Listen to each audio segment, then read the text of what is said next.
Finally mga idol, hinihintay na kontrata ni Casimero Cuadro Alas at Naoya Inoue inilabas na. Well, bago natin yan pag-usapan mga kaibigan, huwag mo munang kalimutan mag-like and pa-share na rin po ng ating video. Maraming salamat po.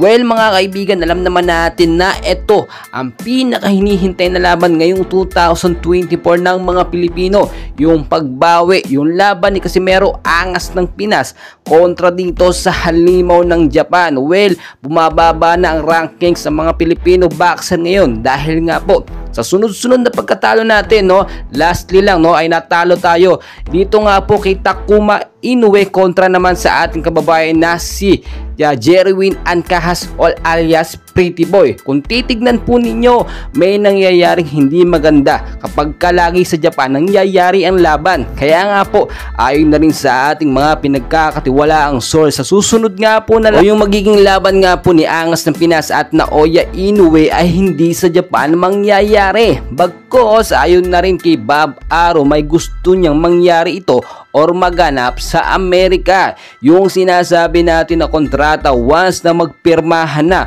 automatically and officially, no, schedule na lamang hihintayin ng laban nga po ni Casimero Angas ng Pinas at ni Naoya Inoue. Ngayon po kasi lahat ng mga Pilipino ay nakasuporta dito nga po kay Casimero Angas ng Pinas dahil walang ibang boksingero na talagang merong pag-asang makanockout or makatalo dito kay Inoue, Naoya Inoue, kundi ito lamang si Casimero Angas ng Pinas. Hindi pa tayo nakakabawi simula kay Marlon Tapales, no. Ngayon natalo naman si Jerwin Ancahas. Sana naman sa pagkakataong ito ay makabawi na tayo. And as of the moment, ito si Casimero Cuadro Alas ay tuloy-tuloy ang ensayo at walang sinasayang na mga araw at pagkakataon.